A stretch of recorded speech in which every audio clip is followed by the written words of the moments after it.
Welcome back to the show, everyone. It's been a very busy week leading up to Beyond Light for this week at Bungie. They have dropped 2 major Thursday blog posts with so much information, some of which I don't really understand. So I'm going to be able to ask some questions about that. So let's just start at the top of the notes we have, which let's go with our thought number 1, which is the launch trailer and VidDoc. I love when Destiny does trailers. But I really hate when anything from movies to games spoils major plot points that could have been an amazing in-game experience. We did not need to see Aldrin.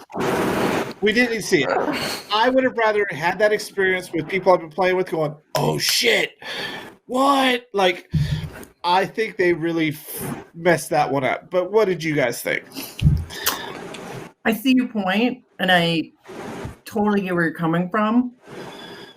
But my arm hair stood up when I saw him standing behind Osiris, and it got great. More excited to play the next season. Me too. This is what I've been asking for the last year. Where is Aldrin? When is Aldrin coming back?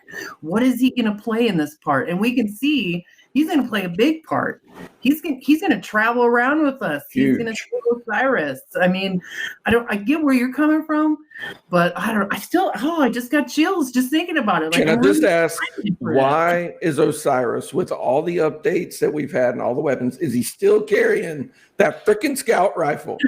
Because he is just a creature of habit. That's why. One night, he's been traveling through time for how long? And one little night, bitch slaps him, and he's done, and he needs help from the crow. Come on, man. Well, okay, you also have to think, if he's been through space and time so much, what is it about that gun that just makes it the best? Like, is it the ultimate end-all be-all gun? Or is he just really attached to it because he's a warlock? You don't need strong guns. You've got rifts, you got a well, you got healing nades, you can do whatever. I will give you that much, yes. Devour. So maybe he's not actually using the gun, it's just for show. Well, that's just stupid. I'm kind of the same mindset as Slayton in that I wish they would have saved that, but at the same time, with how dry the content has been and just trying to get people back involved and wanting to come play the game, I can see why they showed him off. And I was at work when I watched it, and I may or may not have jumped for glee and screamed and had everyone wondering what was going on. Oh yeah. I think there's other things they could have shown because everyone's been pretty excited so far. But now I have to wonder what is going to be the end game. What moment? Because they've already kind of leaked Clovis Bray. They've already shown off this. Like, it was like when they first did the Oracle quest and you saw the video where the ghost resurrected him. That was one of those, oh crap moments that no one saw coming. Yeah. And I think in our age of spoiler territory, they just give away too much all the time because, like, I wish I had not known Yoda was going to fight in episode 2 when I walked in there. That would have been one of those absolute, oh crap moments to see it actually happen. But going in, it's going to happen, Now it's like, what's going to happen? I hope something happens to give us that next oh crap moment because kind of removes some of the spectacle of it. Yeah, you don't want to give the farm away. Well, even though the farm's going away. I was gonna say. Yeah. Yeah, so it was interesting. What the other thoughts you guys had? There was a couple of things I noticed in there that I'm wondering how that's going to play out. I mean, I think a lot of people have noticed the fact that Osiris and Zavala are standing in a room with a couple of Cabal, like, Legionnaires. What is that all about? Now, later on, they did talk about how we're going to, what were they called? Take down High Celebrants, I think they're called. And these are cryptoglyphs that are attracting Elixium Cabal and corrupting them. Sorry, I had to write it down because that's a lot of big words. Yeah, that's a lot. But so is that why the Cabal now have come to us and they're going to start working with us because their own people are becoming corrupted? So and they're becoming corrupted, to become part of Zibathu Arath. Is that how you pronounce her name? She's creating them to be part of her army. So maybe that's where then is Callus still around? or are these just leftover cabal from when he hightailed it out as soon as the darkness showed up? Could be the cabal they left at the old tower, because apparently we're getting our old tower back. So, I mean, maybe that's how we meet up, communicate. We both have a mutual threat. The enemy of my enemy is my friend. Mm-hmm. Yeah, Yep. well, and you have to think the pyramid ships came during this whole last season to all 4 of those planets. 3 out of those 4 planets were major strongholds for the Red Legion. You kind of have to think that they're kind of forced into working together. That's a good point. I was hoping they would do another in-game event before next week so we could see the finale of those 4 planets, but I'm just to the point now I don't think it's going to happen. Let's just hope it don't take 2.5 hours. Oh my God. You know what made me the maddest about that? Because I was there and we were waiting and waiting, and my cousin and I were running around. Right before it happened, after an hour and 50 minutes, I got a Beaver error code and I could not get back in. And when I got back in, it had just happened. I was like, fuck you. I was watching Astacross's stream. Also, I was in the tower just in case that happened. Oh, anyway, so next thoughts, they also revealed the roadmap. My question is, if it's a 4-month season, how are they supposed to still fit 4 seasons in? Are they going to start overlapping them? Because this roadmap says everything goes to like February 2nd, but the season is at the end of the month. Yeah. Well, So I mean, it's like 3.5 months. Because we're starting halfway through November, yeah, basically. So, yeah, who knows how they do it? As long as we get good quality content and we're not getting down seasons like Worthy was, I'm okay with whatever. there wasn't a lot of things we weren't expecting on it either. I always like, my question is always plus more. Like, I wouldn't know what the plus more is, because we already know there's going to be planetary event. We already know we're going to be hunting these things. We know when the raid comes out. Like, show me some of these plus extra fun things. Like, maybe that's those where they want to keep you locked into the game, though. Yeah, I would think that for a roadmap, you'd want to do more than just the very obvious things that say, okay, this starts here, this starts here. This we're already expecting. But I do like the fact that the progression of the hunt activity seems to be every few weeks. It's going to be something different. It's going to level up. Because I really like the world events. I love the Rasputin one. That one was super fun. I love this Contact one we have now. I didn't like Escalation Protocol as much as first, because it was brutally unforgiving if you were not in a good instance. Yeah. And it seems like these ones, I can start it within like 2 seconds. There's 5 people running around. So I think maybe they fixed some way of doing it, but I really do like the planetary events. I think it gives the planets more to do than just the lost sectors over and over again. Can we agree, though, that the Seraph Towers was horrible? I enjoyed the Seraph Towers. I loved the Rasputin season. Oh, I couldn't throw that I ball didn't to save my life. I didn't play. They were just standing around holding the ball, like.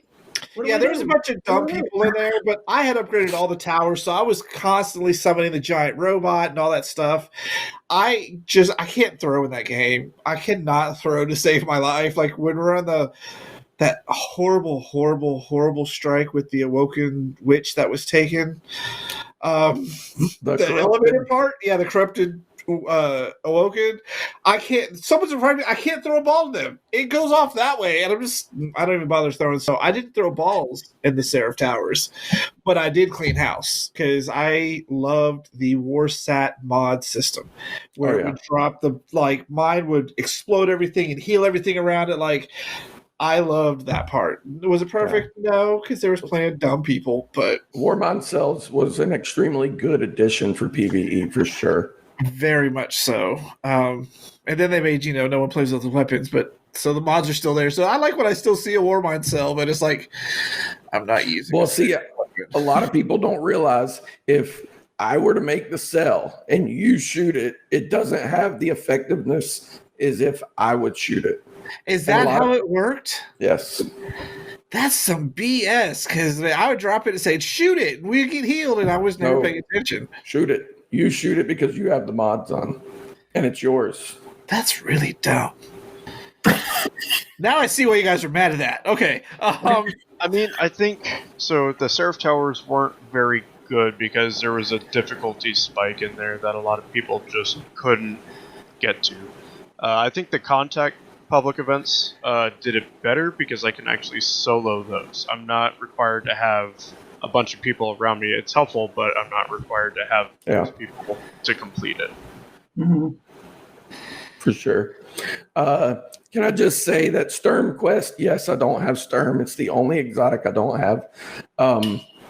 Because of this step here, I've had 2 exotics drop on the ground and pick them up, and it didn't count. One in the Haunted Forest. I was grinding 2 days ago. I was grinding contact events for 4 hours. And I went into the Haunted Forest, and on the second branch, it dropped. I picked it up. It didn't work. I had one in a contact event, picked it up, didn't work. Wow. That's some craziness. So Season of the Hunt, I think, is going to be a lot of fun leading up to, next year. I'm really interested to see how this new event's going to work. Is it just going to be more of the same?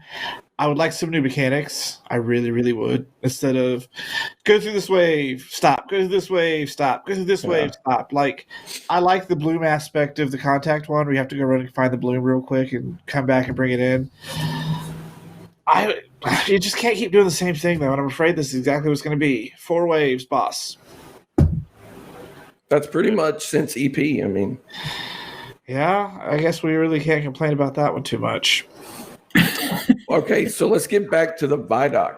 What about Varix? We seen him in 2 different scenes. One, he was getting frozen. It's not ice. They even said it's not ice. It's cosmic crystals. And then another one where he was laying on the ground. So what role is Varix going to play, even though he's very sketchy anyways? We're probably going to have to save him, and then he's going to end up being somebody on our side, probably in Europa. Maybe he's someone we'll get missions from. He's going to end up probably being like Spider, one of those just kind of cool outlaw characters on the side. That's what I think is going to happen to him. And then someone sent a picture, one of you guys sent a picture that said Eric's like vassal of actually, God, I can't think of her name. Aramis. Yeah, Aramis. The final boss of the 0 hour event is tied to Aramis in some way. Literally in the chat, I just helped someone get their outbreak, and I look over in the chat, and I'm like, oh, well, isn't that convenient? I finish it, I go straight to this, and now we're talking about it. But yeah, I don't know. Maybe it'll be one of those betrayal moments, and like we're gonna get to know and love him, and then he'll betray us, and that'll be the big oh crap moment. But that's a very typical oh crap moment. A lot of people speculated that they'll bring back PoE, but I just don't see that happening. I loved Prison of Elders. They need to bring that back. I was so excited to go through that strike. That was because I want a real Horde mode. Infinite Force could have done that, but they didn't. I think Prison of Elders could really fix that kind of itch that I have. Just the survival mode. Like, I think the Infinite Force was the biggest mistake they made. The Forges were kind of a Horde mode, kind of. Except that one awful Forge with the Vex in the 3 different areas. Like, that was badly designed. Izanami Forge? Yes. I love all the Forges. I'm sorry. I love them all. That was the only one I didn't like. I could do all the other ones. I loved all the other ones, but that one was just ridiculously, stupidly placed. I could see Varix going a couple different ways. I could see him no longer being a part of House Judgment after all this and leaving Aramis and working with Mithrax and becoming part of House Light. Or I could see him being another Cade and just dying. And just that's kind of what I thought. So it seems like a waste to just kill him off right away, you know? Well, he's kind of the reason Cade is dead. Oh, he played a part in it, yeah. Yeah. So what do you think, Maddie? Well, and by him helping us out, he was the one helping us out with the whole 0 hour. So, the Aramis has to know that he betrayed her or betrayed the Fallen, which I think to her is the same thing.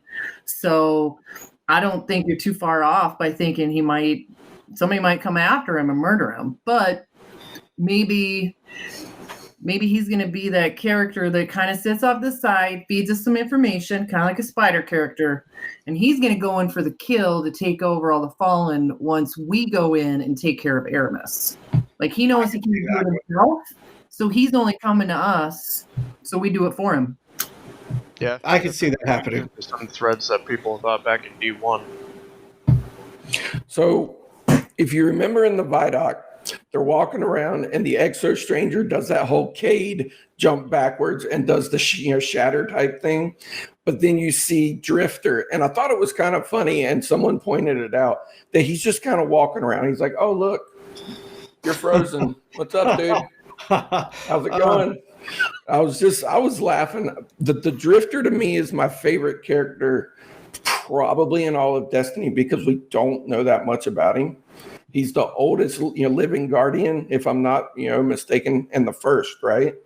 One of the first. Yeah. So because he knows so much and left the Vanguard and all the Guardians and did all these things, and he's so connected with the Nine, I would like an entire season of just not like Season of the Drifter with Gambit, but just his entire backstory. I feel that could be an entire game almost. That could very easily be I would play that season because I love the Drifter. I love the darker characters like Eris and Drifter and Exo Stranger. I don't trust Eris. I do. She's got 3 eyes and cries all the time. You got to trust someone like that. She's bat Quado crazy. No, who you don't trust is Lord Shaxx from the Crucible. That dude's the helmet stayed on. He's my hero. No, you don't trust any of those Crucible people because they force you to kill each other for sport. Like, that is some severe derangedness right there. Like, you are completely gone. Well, technically, Gambit has you killing other Guardians, too. Well, true, but that wasn't the whole point of Gambit. Gambit was kill your thing first. Yeah, so that's how I get away with that one. No, screw them over there in the Crucible. Fuck them. Anyways. Yeah, so it'll be interesting to see. I didn't even think about the fact that he could take over whenever we beat the boss. Okay, so something I've wondered long time ago, if you're a Destiny person, with the Exo Stranger being back, Luke Smith said himself, Exo Stranger's done. We're not going to hear about her anymore, this, that, and the other, and here we are. That was a dumb thing that they said because she was like, hey, there's more out there beyond the horizon. Come and find me when you're ready. And now we're ready. So do you think it was stasis? How she disappeared in D1? Do you think that was stasis? She just got warped onto her ship. It looked like that warp onto the ship, like when you come out, just in reverse. Yeah, and you see the same animation in the Vidoc there for a second when she's kind of porting around. Is she the one with the stingray-looking ghost? Because I was like, what is that? I want one. That's not a ghost. What is it? We don't know, but they said point blank, it's not a ghost. I want one of those. Her ship, if that's her ship, that looks like, what was it, Orcs' ship? I think or not Orcs' ship. If you've watched Thor, where the ship crashes, got all the lines. If that's her ship, I want it. The thing is nice in that Vidoc. Well, they said she's got a lot to say this season. Yeah, I can't wait. So she has lots of time. Yeah, got lots of time. I don't know really what that means. Maybe she's just going to be hanging out somewhere, but it's a callback to a point in one of the cutscenes in Destiny 1 where she's like, I don't have enough time to explain why I don't have time to explain. Yeah. Oh, that's right. Okay. Now she has lots of time. Yep, now she has lots of time. All right, so let's touch upon this progression and economy changes because we all saw this coming. Now we know the planetary materials that are going away are going to end up going to Spider for nothing. Yeah, pretty much nothing. They're changing the way Spider's doing his material exchange, which is fine. Which is a shaft, if you really want to be honest. I'm actually okay with it just being a flat rate for the shards instead of it going upwards because I don't use it a lot. Like Maddie and I, we're in one character. Cores? Yeah, we're on like one character. So for us, it's completely different than you two who normally switch between the two characters because you have PvP and PvE. 3 characters. Well, 3 characters. Like I have a hard enough time now juggling my Titan because I'm not doing anything with it. I'm stockpiling everything for the Warlock. But when you do the one character, I completely understand because I always felt like I was just that much behind. Because like my friend Josh, he has every character and he would play all 3 every week and get all this and be so far ahead. And my cousin's the same way, and I'm just like, I always felt just that little bit behind. So maybe this will help level the field so that I can stay on par with y'all. Because like, I'm so worried that I'm going to be like 2019 when the raid comes out. So like, I'm really working hard to just get everything put in place.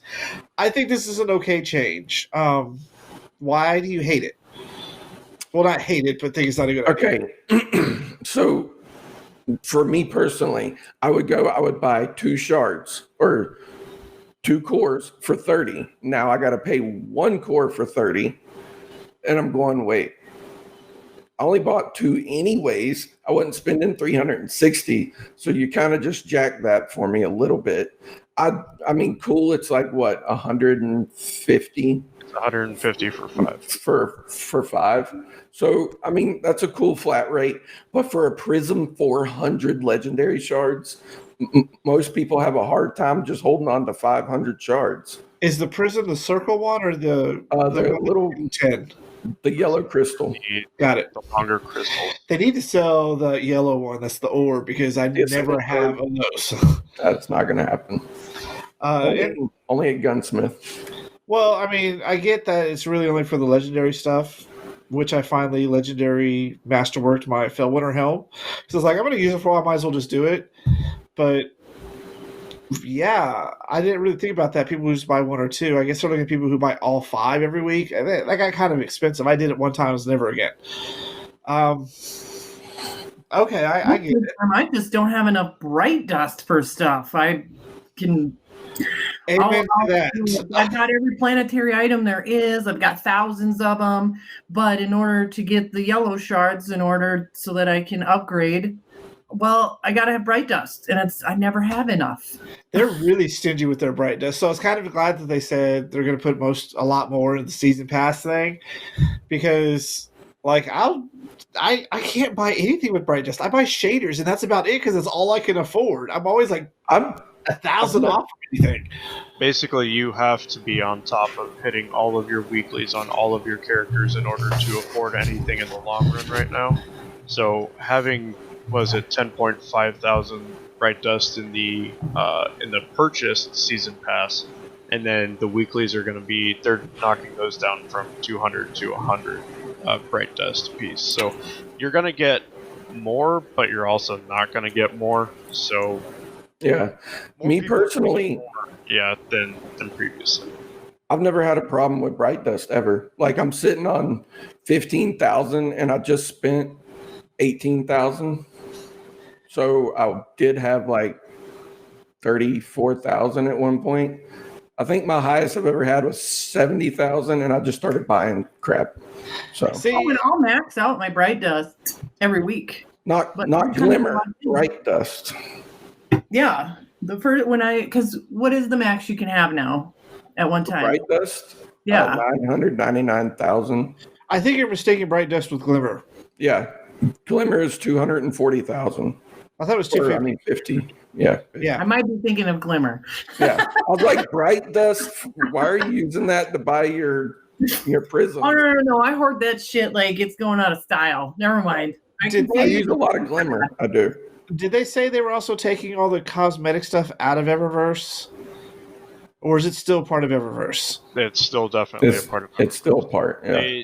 The only thing that they removed that was cosmetic were the legendary ornaments.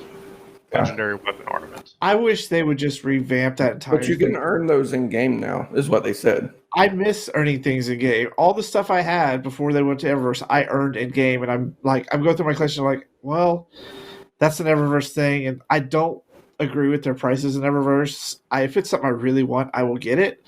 But if they're going to charge you $45 to $50 for 3 sets of monster ornaments because it's $15 a character, that's fucking ridiculous, y'all. That's where I just spent 18,000 bright dust. Yeah, and a lot of people don't have that much bright dust, so I was hoping they were gonna take a lot of these ornaments and fun things out of Eververse so you could actually earn them. That's what they said they were going to do, right? I feel pretty good at keeping. I think I've got about 20 grand in bright dust that I've been hoarding onto. I never have more than 3,000. I do bounties constantly on 3 characters, so I get tons of bright dust every week. There was a couple things where I'm like, oh, I got to get this. I really got to get this. I was really hoping I could buy some more finishers with bright dust, but that never happened. Got to buy it with silver. That was kind of a bummer. So I hope maybe they open it up a little bit more for some of the finishers. I really enjoy those in the game, but I only have like 3 because I only get what they give you. And then what you can earn without having to pay silver for it. Like all I've got is that 1,000 silver we got from getting early last year. Yeah. It's going to take something super special for me to spend that silver on it. Yeah, well, that thing is what they value. So everything that's in there for silver obviously takes a lot more labor and more man hours to make and produce, and that's why they don't sell that stuff for bright dust, unfortunately. Yeah. I did spend silver on the last word ornament, the black one. Okay. I couldn't Very help nice. it. That thing was, it's beautiful. I am waiting for the Gnawing Hunger ornament to hit Eververse, which I've never seen. I will spend money on that. I spent money on Halloween things and Christmas things because I do it. And I don't mind supporting them. I just wish they weren't charging so much for just cosmetic stuff. All right, so speaking of Gnawing Hunger, what do we think about not having a true vendor refresh? I hate it. I do too. Every big expansion, we've had a true vendor refresh. Now, that's not to say they said that we're getting new armor in the vendors, but reissued weapons, like what me and Arctic talked about. Arctic brought that point up. We could get reissued weapons instead of new weapons. Yeah. So all the stuff we just trashed and threw away, we're gonna regrind again. I'm just so enthused about it. I'm going to wait to talk about that till next week, because next week's show next time show we're just going to talk nothing about our experiences with Beyond Light. That's the whole show. But I think it's dumb to not offer that refresh, because there are some vendors there's no point to getting anything from anymore because you already have it. Like, I don't ever go see Amanda. I'll stop by and pick up the weapon bounties, and I don't buy anything from anybody anymore because it's just pointless. I don't buy anything from anybody on the planet anymore. It's a waste of time. So if you at least updated it, you give people a reason to go try these things again. And you got to think, with the token system changing, it's even worse. It's like I've got thousands of Crucible tokens, and for what? New armor. Man, I've got armor that's going to last me till season 15. So why am I going to do it? This is a great opportunity for them to just take tokens and throw them away and try something. I've been stockpiling Vanguard tokens. I have like 472 of them I was going to turn in when the new game started. And I'm just like...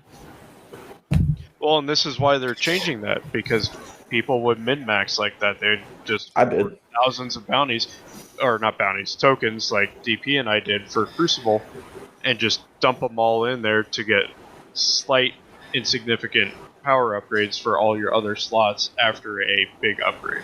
Yep. At the beginning of this season, I went in with 27,000 Crucible tokens, and 3 characters were min-maxed. After the Umbral Engram glitch that was there for like 3 days in the forges, I had them all at 1060 in 3 days.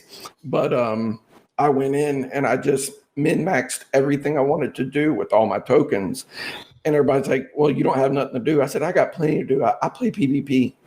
So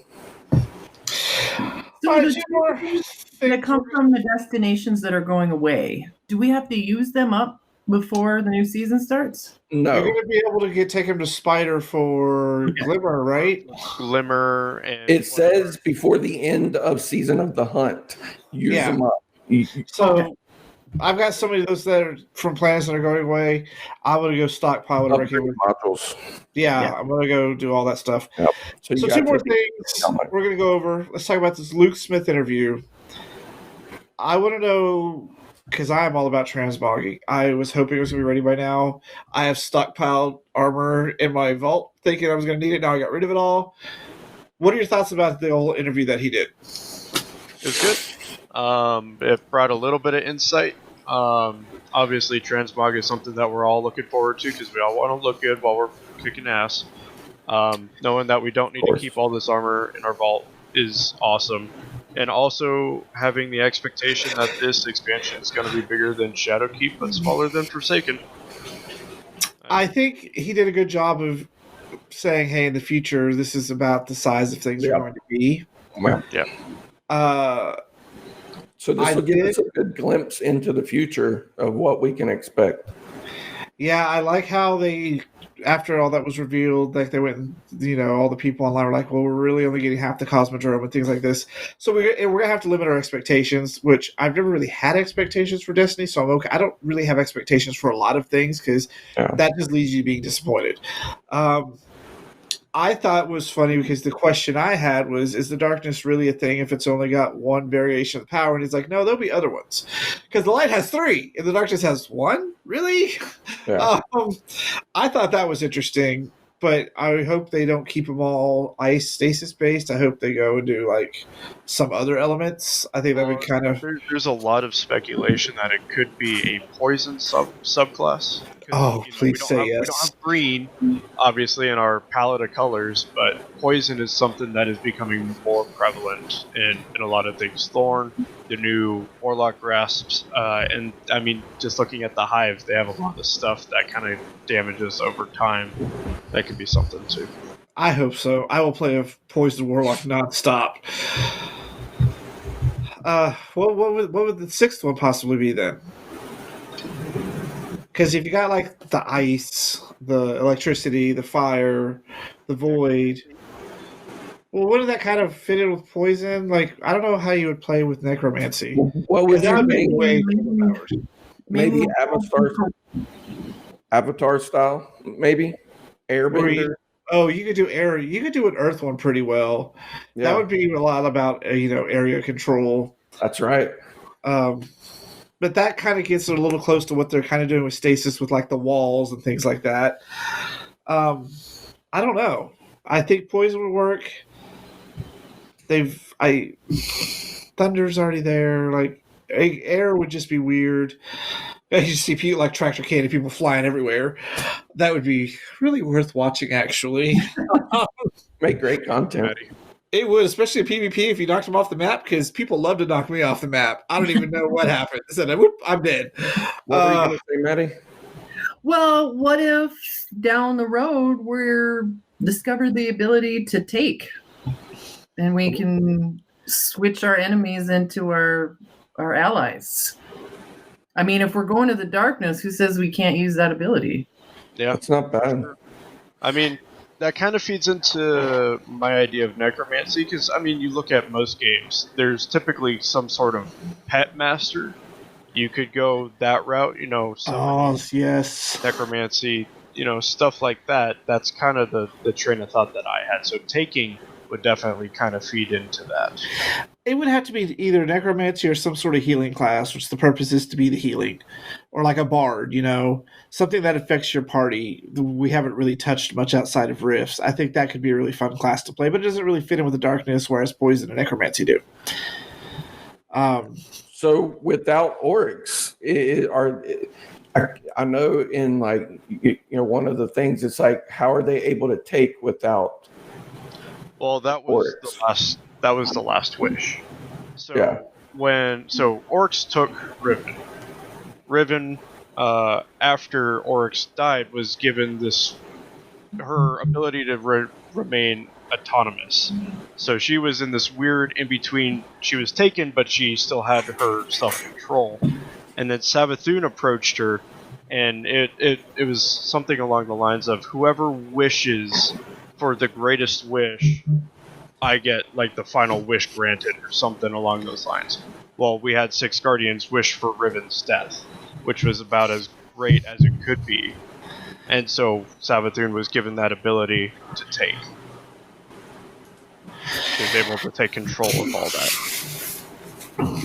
Well, the last bit of the things was there was a major sandbox this week at Bungie with things that I don't really understand, but I'm pretty sure the two of you are going to get into in PvP Masters.